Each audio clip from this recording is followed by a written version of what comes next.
नमस्कार, मैं हूं निकिता और मेरे चैनल में आपका बहुत बहुत स्वागत है। 24 दिसंबर को जौनपुर का जो अनुराग यादव मर्डर केस है उसकी तारीख 24 दिसंबर को लगी है और डेट बढ़ा करके फिर 24 तारीख को एक दिन आगे कर दिया, क्योंकि 25 तारीख को आप जानते हैं क्रिसमस था, जिस वजह से कोर्ट ने तारीख बढ़ा दी 26 दिसंबर। लेकिन अब 26 दिसंबर को जो तारीख लगी थी जिस चीज़ पे, उसे बढ़ा करके आगे फिर बढ़ा दिया गया।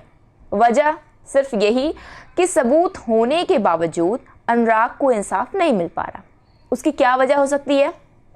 आप जानते ही हैं लालता यादव के बारे में। पहले दरोगा था, अब एक मर्डरेट के नाम से जाना जाता है। उसके बेटा दरोगा था, जो कि वो भी अब एक मर्डरेट के नाम से जाना जाता है। लेकिन इन लोगों के पास जितनी इन्होंने पैसे अपनी ज़िंदगी में कमाई, उससे अधिक इन्होंने इज्जत तो गवाई, लेकिन इन्होंने पावर खरीद लिए पैसे के दम से। अब इसी बात को बस ये पहली बार नहीं है, एक ज़मीन की विवाद में हत्या की गई अनुराग की, ये सोच के कि अब इस ज़मीन में इनसे लड़ने वाला कोई भी नहीं रहेगा।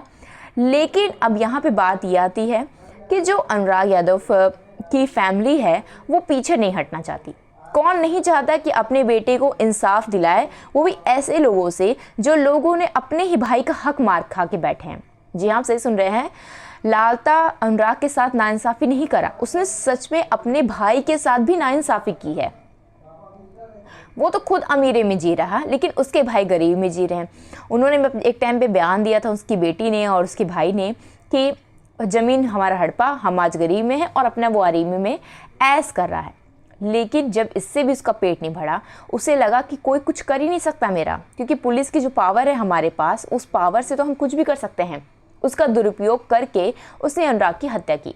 अब यहाँ पे हत्या करने से जब पेट नहीं भरा तो घर वालों को भी धमकी दी इस चीज़ को लेकर के कि वो पीछे हटें और केस को वापस ले लें। जब यहाँ पे इतना एक साल बीतने के बाद जब यहाँ पे ये बात साबित हुई कि अनुराग की हत्या इन्होंने की है, सज़ा होनी चाहिए, लेकिन एक घर नहीं गिर पा रहा। बुलडोजर की प्रक्रिया जो स्टार्ट होनी थी और जो फाइल जा चुकी थी कि अब तो गिर जाएगा घर, डीएम के ऑफिस में गए, इंतज़ार किए क्योंकि मीटिंग चल रहा था। उसके बाद जब डीएम से मुलाकात हुई, यहाँ तक कि विनती की, लेकिन उसके बाद ऐसा क्या हुआ कि उस फाइल को बीच में रोकना पड़ा, उस आदेश को बीच में ही रोकना पड़ा। लालता यहाँ से हाई कोर्ट गया, हाई कोर्ट से भी हो गई। अब यहाँ से आप सोच सकते हैं कि जब वो इलाहाबाद कोर्ट पहुँचा, वहाँ भी उसने अपने सामने रखा कि घर नहीं टूटना चाहिए, ऐसा नहीं, तो घर तो नहीं टूटेगा। लेकिन मुद्दे की बात पे आते हैं कि घर नहीं टूटा, लेकिन सज़ा के लिए पीछे क्यों हटना? जब मुजरिम को अब घर नहीं तोड़ सकते हैं तो कोशिश इंसान ये भी करता है कि उम्र कैद हो, लेकिन वो उससे भी बच निकल रहा है।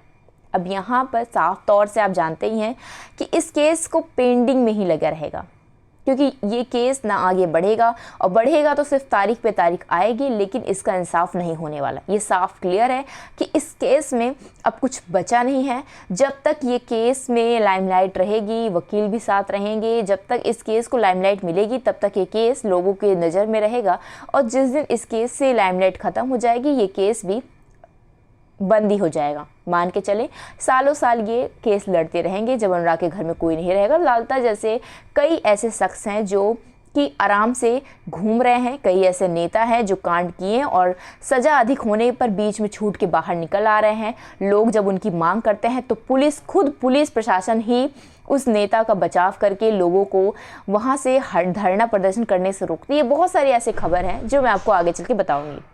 इसमें आप क्या राय, आप मुझे कमेंट जरूर बताइएगा और मेरे चैनल को लाइक और सब्सक्राइब करना मत भूलिएगा। धन्यवाद।